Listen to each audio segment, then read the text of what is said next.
サディカーこのタッキーです。さきんちょです。今日はもう本帰国になったタッキーが今現在働いているということなんですけども、その就活の様子であったりだとか、どんな感じでこう新しく中妻を経てまた社会復帰をしたか、そのあたりのインタビューをしたいと思います。で、私はもともとタイに来る前に、人材系の会社で働いていて、キャリアアドバイザーもしてました。多分タッキーの転職はあまりこうメジャーじゃないけどノーマルなんかそう結構なんだろうな、すごいいい転職だなっていうのはこうキャリアアドバイザー目線でも感じるような転職だったので、インタビューとお話をしていけたらと思います。お願いします。お願いします。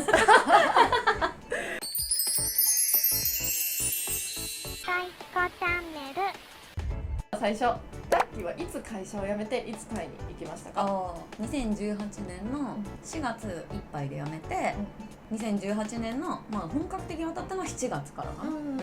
会社を辞めることに対して不安とか不安しかないそれはそうよね。不安しかない。辞めたくないし、旦那の内示が半年前から出てたから、準備してほしいみたいな。いや、なんで辞めなあかんのみたいなんで、一悶着ありの、でも子供もいたから家族で行くっていう選択肢を取ると腹に決め、4月末に辞めたっていう感じかな。でも同じような方絶対多いよね。仕事してた子は多いよね。実際タイに行って、タイには何年いましたか？タイは丸4年ぐらい。丸4年、キャリアをちょっと中断していって、また日本に戻ることは絶対確約をされてる、生活の中で何かこうキャリアの構築に向けてタイでやったことって何か？日本語教師の資格を取るための勉強と、タイ語、もっと生活を充実させたいという意味でタイ語を勉強するっていうのを最初はずっとやってて、でそっからゆうさんとまゆみちゃんと YouTube を始めて、全然 YouTube 始めたのはもう最後の2年とかなんだけど、そう4年のタイ生活が終焉にこう迎えたっていう感じ。本帰国したのはいつ？本帰国したのは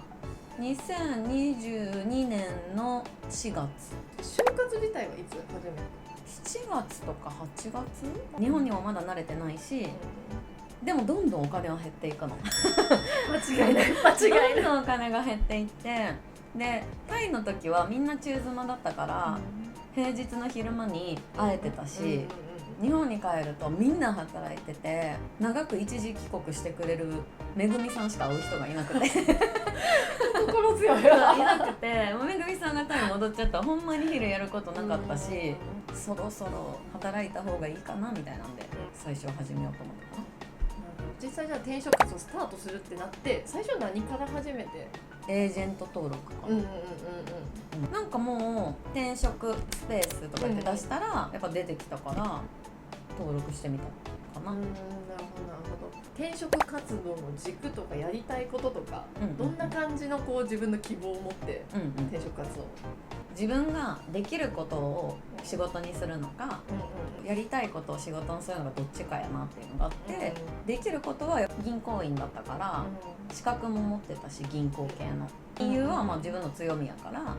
金融の業界にまた行く、もしくは退職後5年以内は元の働いてたところに戻れるっていうルールが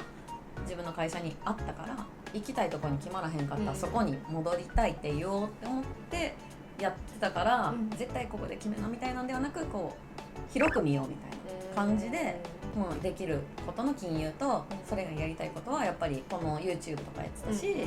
広報みたいな仕事を探してた。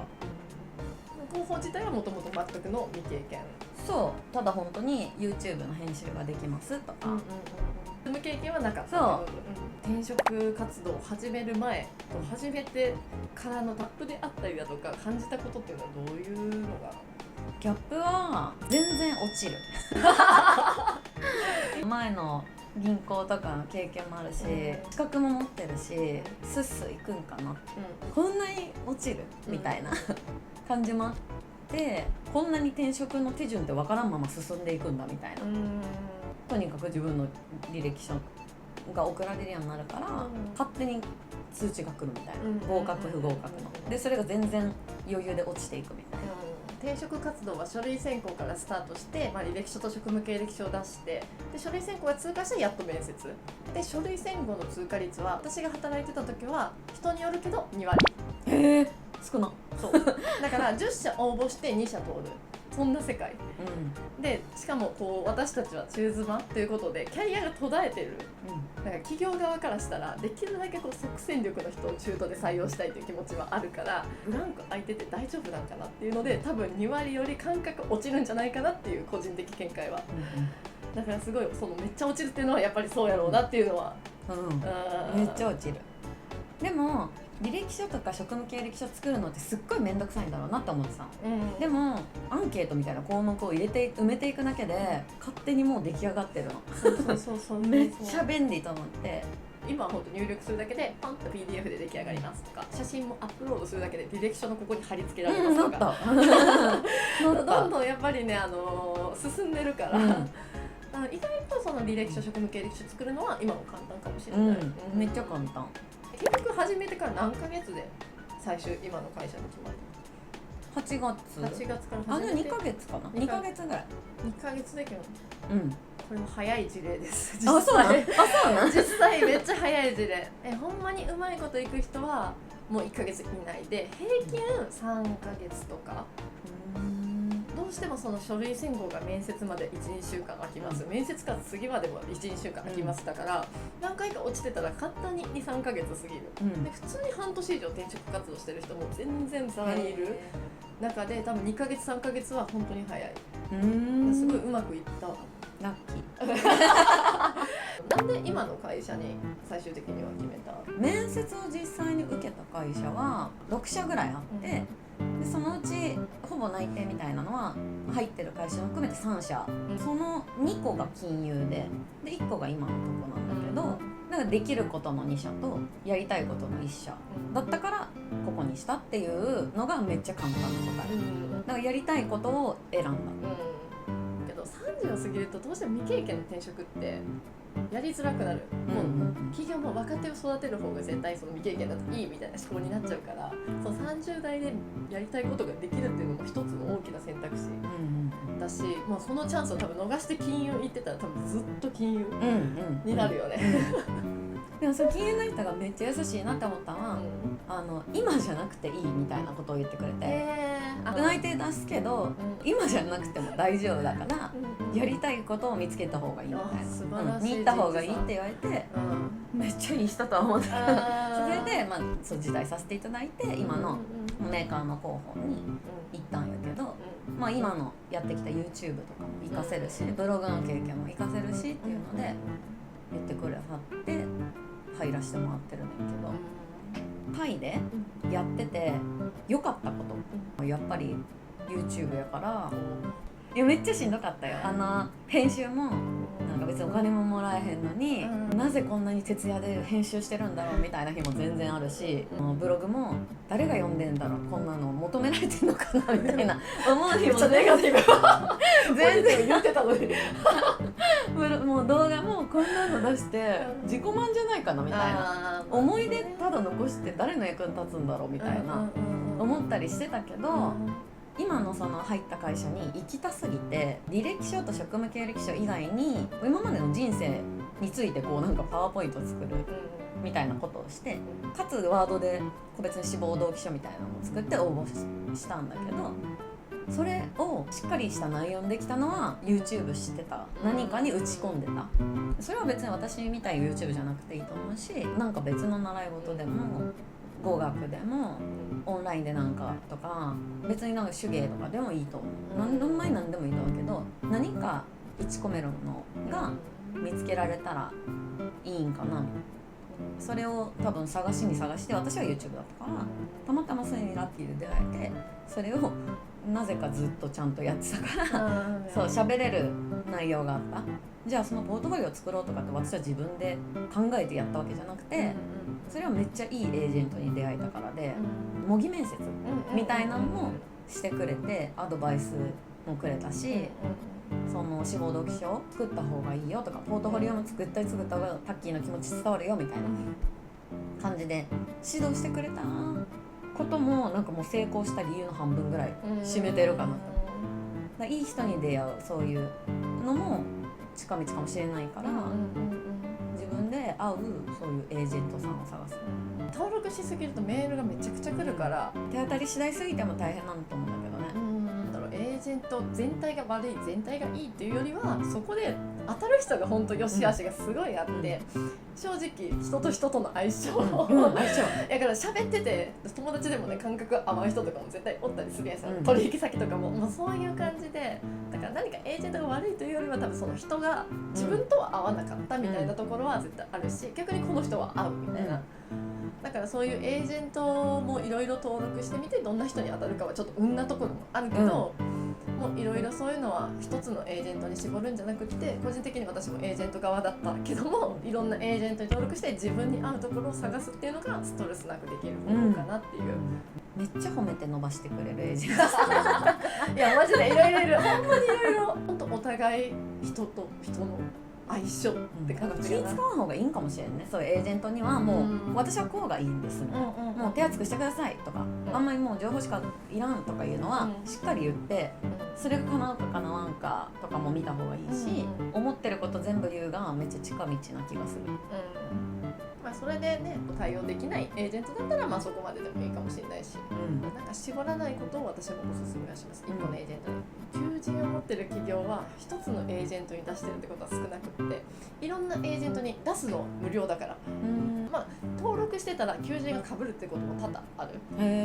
けどそのキャリアアドバイザーもしくは企業担当の腕によってその求人が紹介されるかどうかが変わってくるから、複数は登録しといた方がいいと経験上思います。確かにそうだね。やっぱよ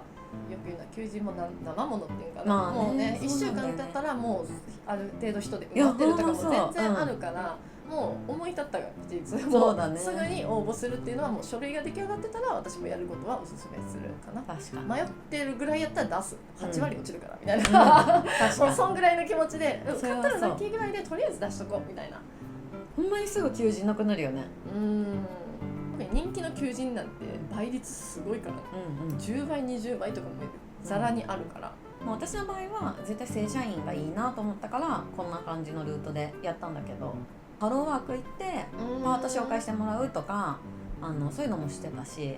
あとクラウドワークスでちょっと働く慣らしをしてみるとかもあったから、全然これはただの一例だと思ってもらって、自分に合うようなやり方を選んでもらったらいいのかなと思います。今中妻期間です。もしくはもうタイに行く前で駐在することが決まっていて、キャリアどうしようって不安になったり、漠然としたモヤモヤを抱えている方がいらっしゃれば、転職活動成功した身としての何かアドバイスとかメッセージがあればというところですが、いかがでしょうか。もう辞めた瞬間から私は焦ってたから、次じゃあちゃんと転職できるのかなとかで、同じような悩みってめっちゃ聞かれるやん。中妻なんですけどキャリアに不安抱えなかったですか？めっちゃ抱えましためっちゃ抱えてたし、でも不安なんだけどタイでしかできないことを私は4年間ずっとやってきたから、面接で結局何やったんですかって聞かれる、私はそこで差別化とか、なんかおって思ってほしいような、なんかエピソードが言えたのはタイでしかできんことを多分やっとったからかなって。もちろん日本でできることタイでやるっていうのもすごいことだと思うんだけど、タイでしかできんことを話すとやっぱり反応がめっちゃ良くて、そうタイでこんなことやってましたとかそういう話をしたらやっぱり膨らむ話が、向こうも興味があったりとか。だからタイにおることって思ってるよりも日本におる人からしたら非現実的で、聞いたことない話ばっかりで、興味を持ってもらえるっていうなんか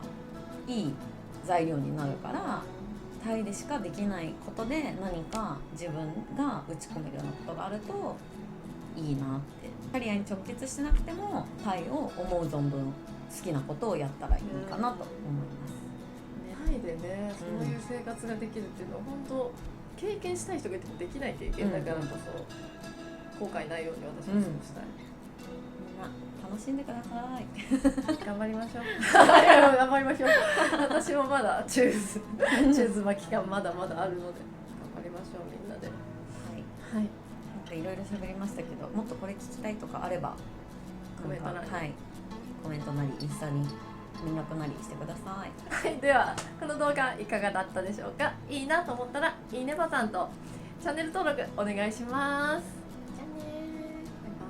ーイ。大丈夫かな、大丈夫でしょう